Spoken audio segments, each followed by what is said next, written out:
Hello बच्चों, आइए ज़रा देखते हैं क्वेश्चन क्या कह रहा है। A block of mass 0.5 kilogram is attached to a spring with length 0.6 metre. ये स्प्रिंग है उसकी लेंथ है 0.6 मीटर और इसका फोर्स कांस्टेंट है K equal to 40 newton per metre. Mass of the spring is negligible. You pull the block to the right along the surface with constant horizontal force F equal to 20 Newton. What is the block's speed when it reaches?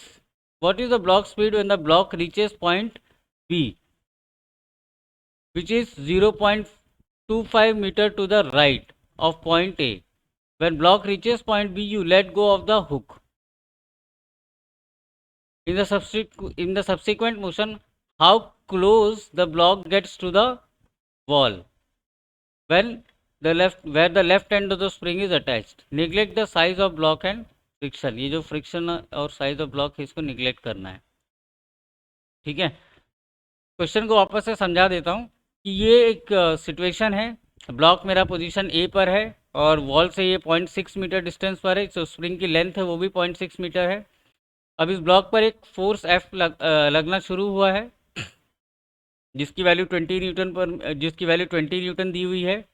अच्छा, ये जो force है इस block को ए से B लेकर के गया है। जब ये पॉइंट बी पर पहुंचा तो हमें इसकी स्पीड निकालनी है। पॉइंट बी पर कितनी होगी? अच्छा, पॉइंट बी के बाद जब मैंने इसको छोड़ दिया, जब छोड़ूंगा तो ये ब्लॉक वापस जाएगा तो पहले अपनी मीन पोजीशन पर पहुंचेगा, उसके बाद ये इसको कंप्रेस करना शुरू करेगा। तो हमें निकालना है कि ये कितना कंप्रेस होगा और इस वॉल से कितने डिस्टेंस पर है, ठीक है। आइए सॉल्व करते हैं इसको। तो मैं सबसे पहले इस सिचुएशन को दोबारा से बना लेता हूँ।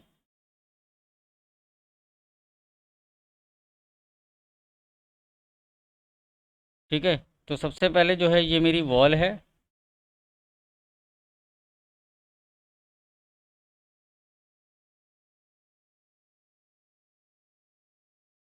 ये मेरा ब्लॉक है यहाँ पर और मैं इसको पोजीशन ए कहता हूँ, ठीक है।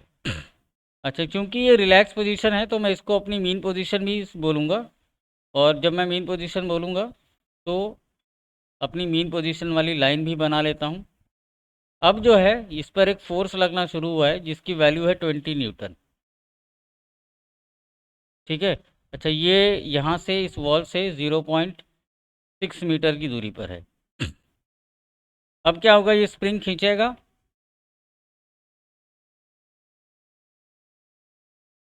और ये पॉइंट बी पर पहुँच गया है, ठीक है। और ये यहाँ से कितने डिस्टेंस पर है मीन पोजीशन से? 0.25 मीटर, ठीक है।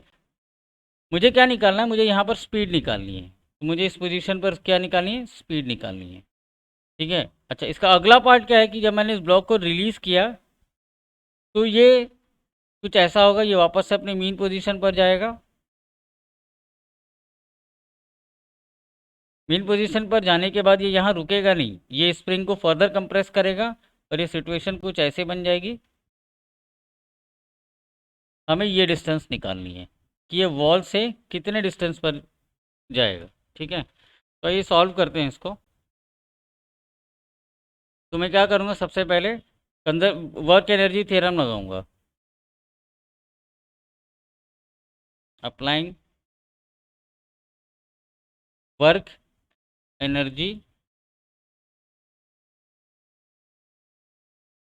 थ्योरम किन दो सिचुएशंस के बीच में? सिचुएशन ए और सिचुएशन बी के बीच में, बिटवीन ए एंड बी, ठीक है। अच्छा, तो यहाँ पर देखो सिचुएशन ए पे ये जो फोर्स है इसने वर्क डन किया है और कितना डिस्टेंस ट्रैवल किया है? 0.25, ठीक है। तो मैं पहले इसको वाई बोल देता हूँ, ठीक है। फिर इसके बाद में ये अनस्ट्रेच था तो यहाँ पर इसके पास कोई एनर्जी नहीं थी। फिर ये पोजीशन बी पर पहुँचा। पोजीशन बी पर पहुँचा तो यहाँ पर जो है इसके पास में spring potential energy, spring expand हुआ ना तो इसके पास स्प्रिंग पोटेंशियल एनर्जी आई और कितना? हाफ के वाई स्क्वायर। और यहाँ पर इसकी इनिशियल पोजीशन ए पर इसकी काइनेटिक एनर्जी 0 थी। यहाँ पर मैं मान लेता हूँ कि इसकी स्पीड वी बी हो गई है तो यहाँ पर half M V B square, ठीक है, तो ये अपने पास सिचुएशन बन गई है। तो यहाँ पर अभी वैल्यू सब्सटीट्यूट करेंगे। फोर्स की वैल्यू है 20 और ये कितना एक्सपांड हुआ है 0.25 माइनस हाफ। के की वैल्यू कितनी दी हुई है क्वेश्चन में, के की वैल्यू दी हुई है 40।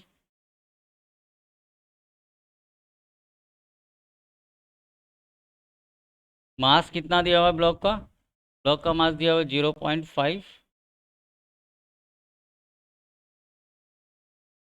तो यहाँ से हम सॉल्व करेंगे तो यहाँ पर वी बी स्क्वायर की जो वैल्यू है वो आ गई 15। तो वी बी की वैल्यू आ गई 3.87 मीटर पर सेकेंड। ठीक है, अच्छा, अब जो है इस ब्लॉक को यहाँ पर रिलीज़ किया गया। तो मैंने बताया तुमको कि ये अपने मीन पोजीशन पर जाएगा और उसके बाद कंप्रेस करना शुरू करेगा। ठीक है, तो अब मैं वापस से क्या करूँगा, कंजर्वेशन ऑफ एनर्जी लगाऊंगा यहाँ पे।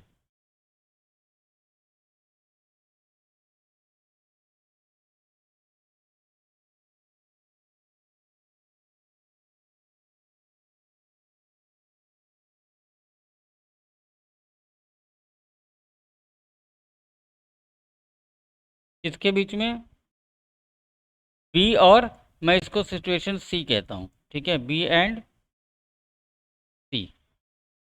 तो जब मैंने कंजर्वेशन ऑफ एनर्जी लगाया यहाँ पे, तो लिखते हैं एनर्जी ज़रा। पॉइंट बी पे इसकी स्पीड मान लेते हैं कि इसकी स्पीड थी half M V B square. और यहाँ पर ये स्प्रिंग एक्सपांडेड था, खिंचा हुआ था, स्ट्रेच पोजीशन पे था, तो इसकी जो स्प्रिंग पोटेंशियल एनर्जी होगी हाफ के वाई स्क्वायर थी।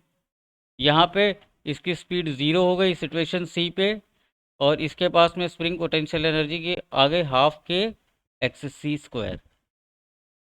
तो यहाँ पे वैल्यू सब्सटीट्यूट करेंगे। हाफ 0.5 इंटू 3.87 का square plus half 40 into Y की वैल्यू थी 0.25 का स्क्वायर बराबर हाफ 40 इंटू एक्स सी की वैल्यू हमें कैलकुलेट करनी है। ठीक है, इसको यहाँ से रीअरेंज करेंगे, इसको सॉल्व करेंगे। तो यहाँ पर एक्स सी की जो वैल्यू आएगी वो आएगी 0.5 मीटर। कितनी आएगी 0.5 मीटर, लेकिन हमें डिस्टेंस फ्रॉम वॉल निकालना है।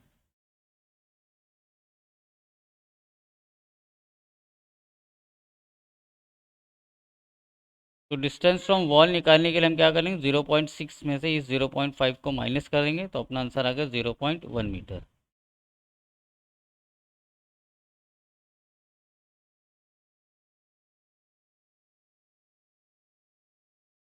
तो यहाँ मैं अपने दोनों आंसर्स लिख लेता हूँ कि जो स्पीड है वी बी वो कितनी है 3.87 मीटर पर सेकेंड, और डिस्टेंस फ्रॉम वॉल कितना आ गया, वो आ गया 0.1 metre. Thank you and have a nice day.